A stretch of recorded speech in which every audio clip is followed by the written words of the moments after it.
You're good. Okay. So I guess you guys all know my name, but I'm Chelsea. New, just started in August, and so I've been trying to kind of figure out middle and high school with all of Matt's mentorship, so it's been really good. So she's really in trouble.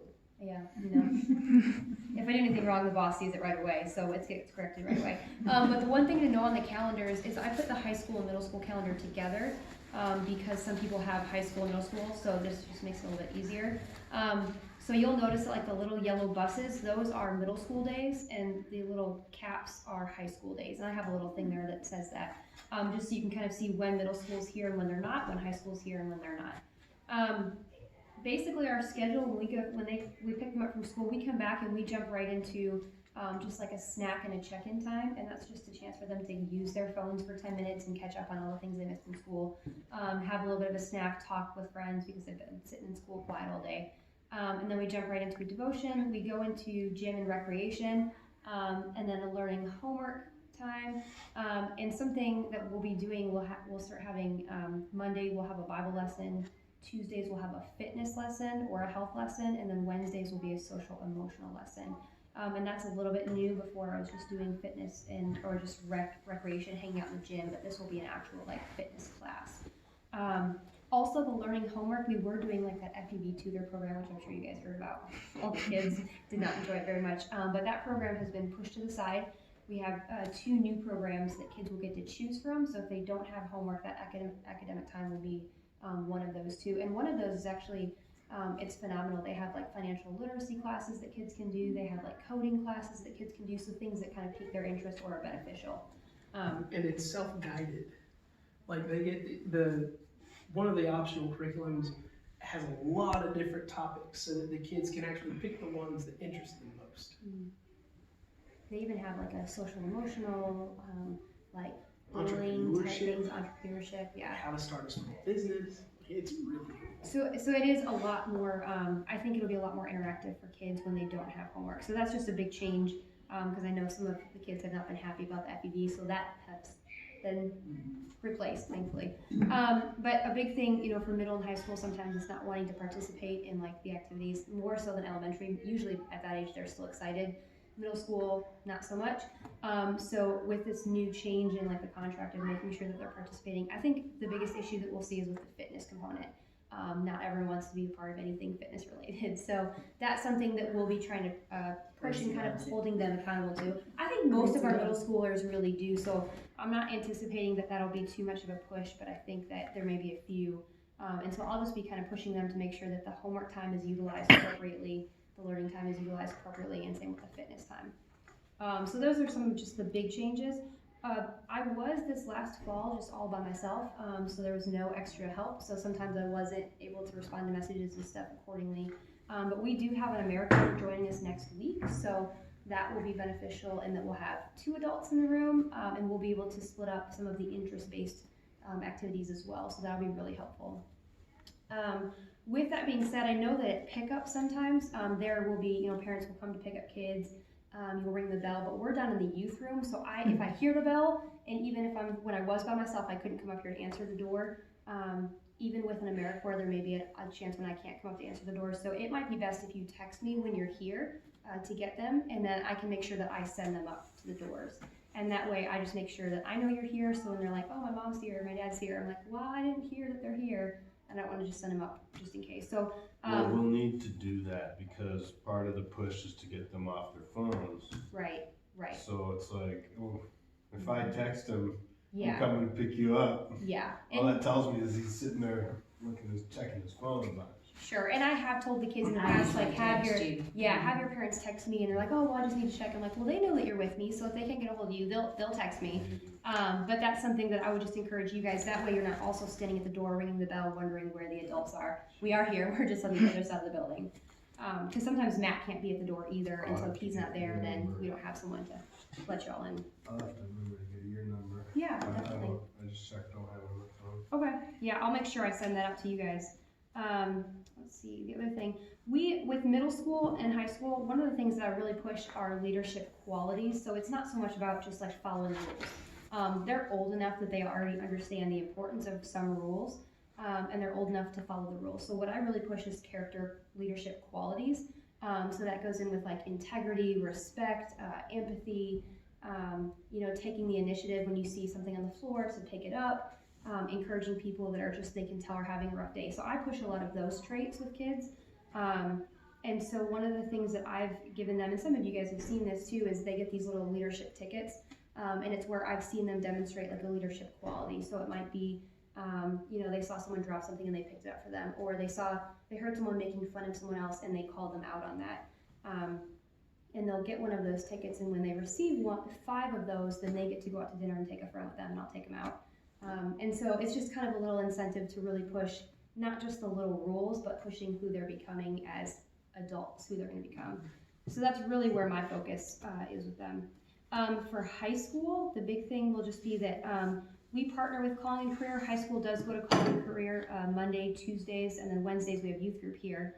But on Thursdays, almost every Thursday, which is on the calendar, we'll be taking high school to Calling and Career because Calling and Career has a lot of phenomenal activities. They're touring different locations that will be good just for the high schoolers to kind of get an idea of what kind of career they might be interested in. They'll be doing some planning and goal setting for how to make their way through high school to get into the position of like college or career study. And even they have some wonderful workshops of just like healthy living, nutrition, financial literacy, so things that will be really beneficial for high school. So we'll be partnering with them. Fridays for high school is usually a fun day. We do about 30 minutes to 45 minutes of homework, and then we jump into something fun. So we're normally not here at the building on Fridays for the entire time. Let's see, I'm trying to think if there's anything else. Wednesdays we do have a youth group here at 6:45. Yes, ma'am. Oh, I'm sorry, you can keep going. Okay. At 6:45 to 8, that's when youth group is. And so if kids want to stay for that, I usually just try to get them to, talk with you guys to let me know if they're staying so that I understand who's going to be here. We do have that little break in between 6 and 6:45. You don't have to pick them up. Usually we call it family time, so it might be they're doing some homework or we're playing some games, we're eating some food, we're just kind of hanging out until youth group starts. I think high school is going through, something that we're starting this year with high school, and a couple of select middle schoolers, the 8th graders and a couple others that might be interested. It's a leadership book, and it's called The 21 Indispensable Qualities of a Leader by John Maxwell.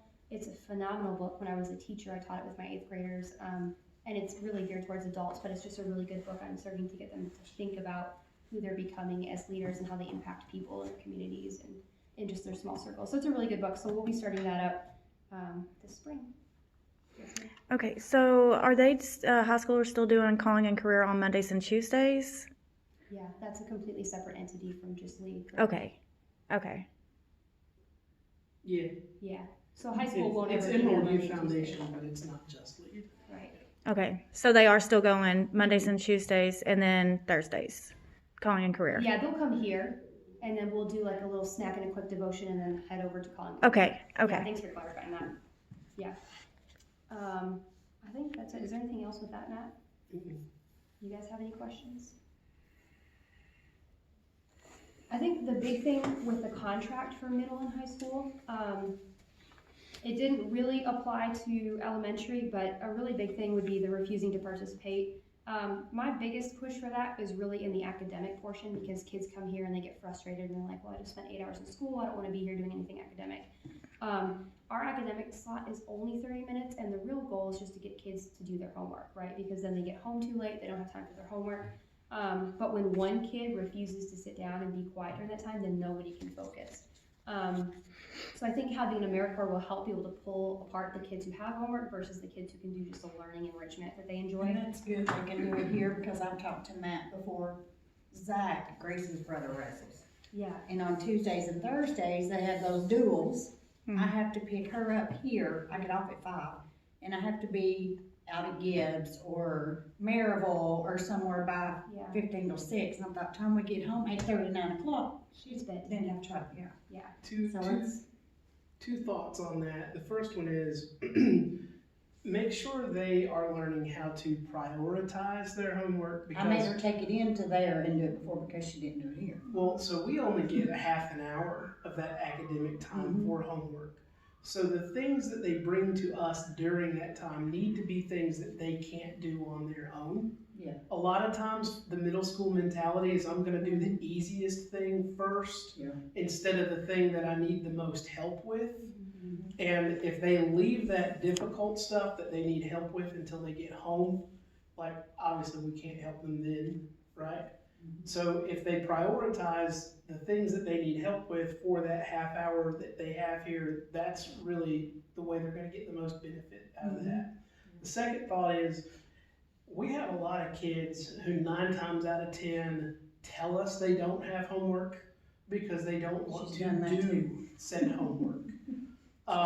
So if they're not being entirely honest with us, there's not much we can do. We're not gonna rifle through their bag or check their agenda or, go It's their through all that stuff. responsibility to. Yeah, I mean, and they need to have the honesty and the integrity to kind of tell us, hey, this is what I have today. That's one of the reasons why Emerald requires us to do a computer-based academic program, is because the thought is, well, if they have homework and they tell us they don't, then the alternative has to be something just as strenuous as homework. It's to use dinner as an analogy. You can't tell a kid to eat broccoli and then when they don't, offer them chocolate cake. It's you gotta eat your broccoli. Yeah. You gotta do your homework. That's good. So yeah, that would be the big thing on the contract. With middle and high school, also just the language and behavior towards others. This isn't just even about profanity, it's really just about the general respect for each other, lifting each other's up rather than tearing each other down in middle school. And high school's a hard time when they get that enough at school that they don't need that here.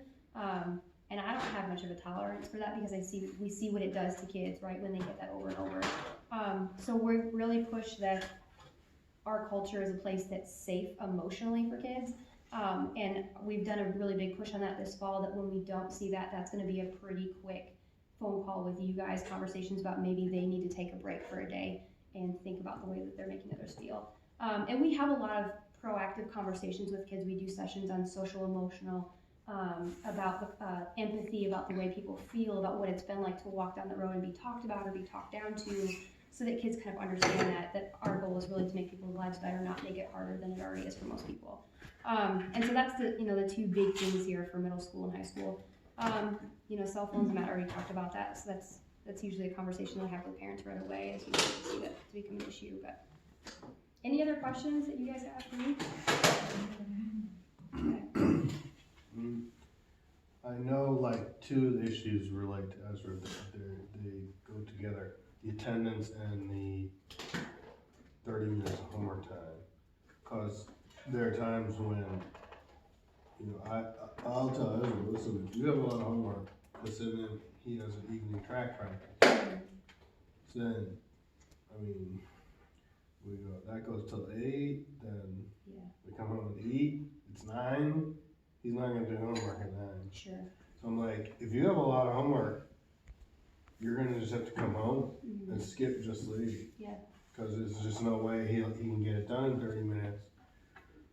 And so, so then that affects his attendance. So those are the, I would say, he really doesn't miss for anything else. Yeah. No, he likes coming here, it's not like, can I skip just leave? There's none of that. I'm gonna say probably all his absences that he's with me, he's with his mom every other week. But when he's with me, all his absences this year have been because he had a bunch of homework. Right. And something else to do that evening, Yeah. So that's kind of where we're at with For that. sure. And that's The schedule when they get here is, what, 4 o'clock to 6:30. Right, and what is that? Oh no, sorry. to 4 6. o'clock to 6 o'clock. Woo! Sorry, I was about to volunteer an extra 2.5 hours of Chelsea's Get my week. babysitter to go a little longer. Well, that's it. Anyways, I'm gonna assume if attendance is a problem, gets to be a problem for you guys, you let me know. Yeah, there will be Then we have to conversations. figure something out. Sure. But when they get here at 4, yeah, they need gym time. Yeah. Obviously, that's the biggest thing. So I'm all for it. It's just a lot to fit in. Yeah. Yeah. It It varies. really is. By the way, if you are still watching, the last word of the sentence is main event, and that will conclude our parent meeting.